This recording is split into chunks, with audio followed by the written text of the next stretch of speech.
माघ स्नान के लिए मुख्य मुख्य तीर्थ और नियम। राजा दिलीप ने पूछा, मुनि, आप इक्ष्वाकु वंश के गुरु और महात्मा हैं, आपको नमस्कार है। माघ स्नान में संलग्न रहने वाले पुरुषों के लिए कौन कौन से मुख्य तीर्थ हैं, उनका विस्तार के साथ वर्णन कीजिए, मैं सुनना चाहता हूँ।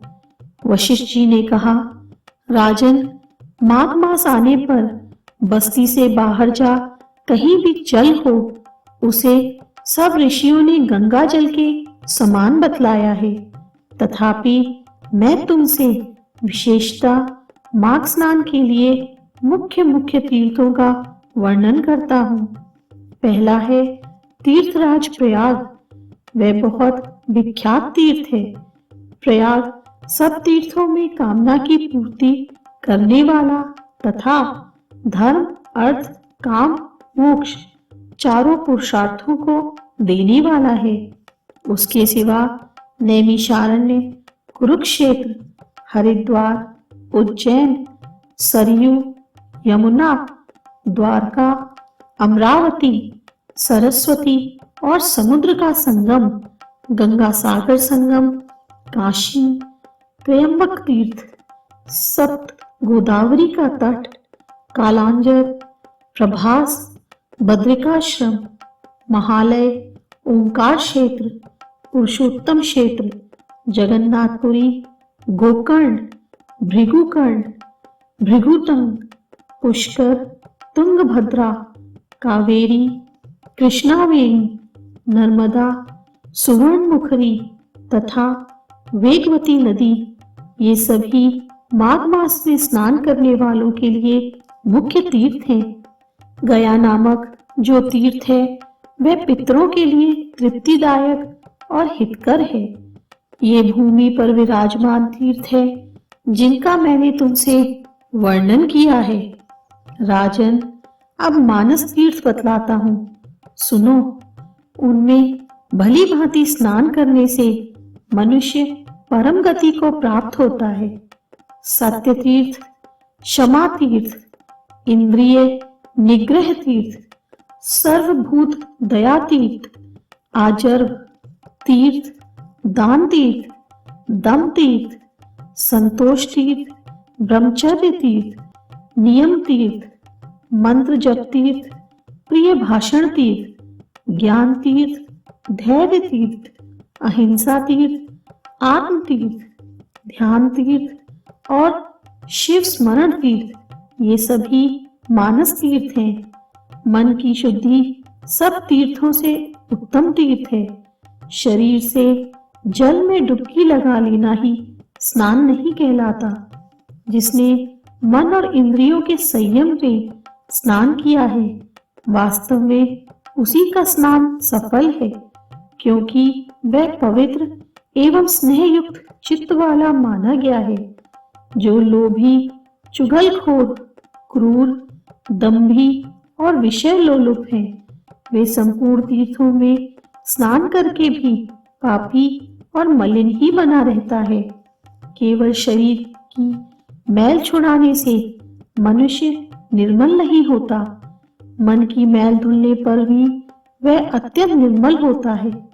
जलचर जीव जल में ही जन्म लेते और उसी में मर जाते हैं, किंतु इससे वे स्वर्ग में नहीं जाते, क्योंकि उनके मन की मैल नहीं धुली रहती।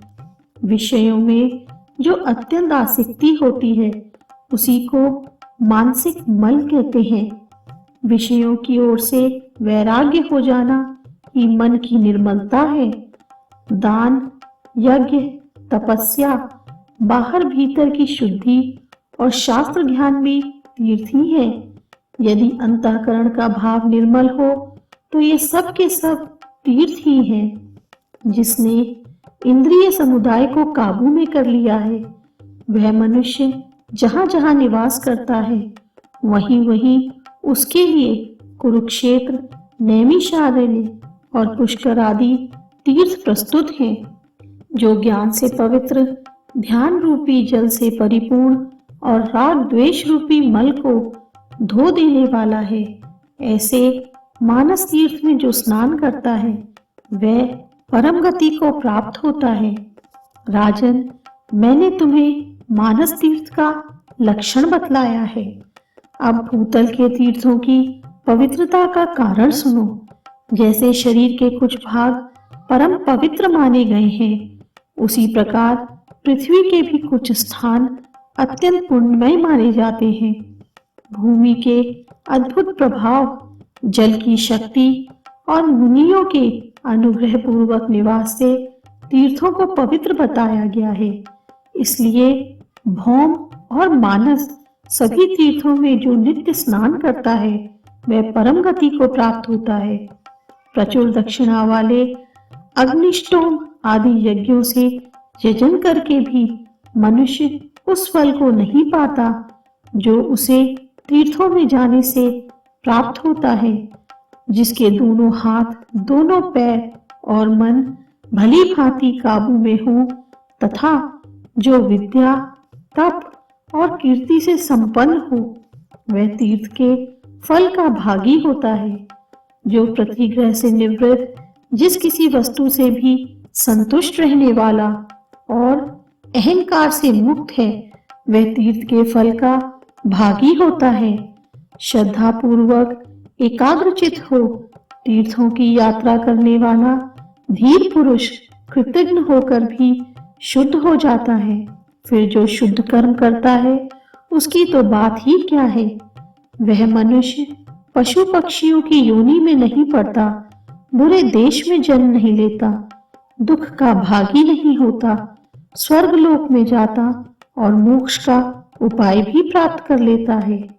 अश्रद्धालु, पापात्मा, नास्तिक, संशयात्मा और केवल युक्तिवाद का सहारा लेने वाला, ये 5 प्रकार के मनुष्य तीर्थ फल के भागी नहीं होते। जो शास्त्रोक्त तीर्थ में विधि पूर्वक विचरते और सब प्रकार के द्वंद्वों को सहन करते हैं, वे धीर मनुष्य स्वर्गलोक में जाते हैं।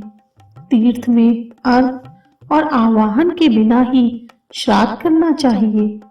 वह श्राद्ध के योग्य काल हो या ना हो, तीर्थ में बिना विलंब किए श्राद्ध और तर्पण करना उचित है। उसमें विघ्न नहीं डालना चाहिए। अन्य कार्य के प्रसंग से भी तीर्थ में पहुंच जाने पर स्नान करना चाहिए। ऐसा करने से तीर्थ यात्रा का नहीं परंतु तीर्थ स्थान का फल अवश्य प्राप्त होता है।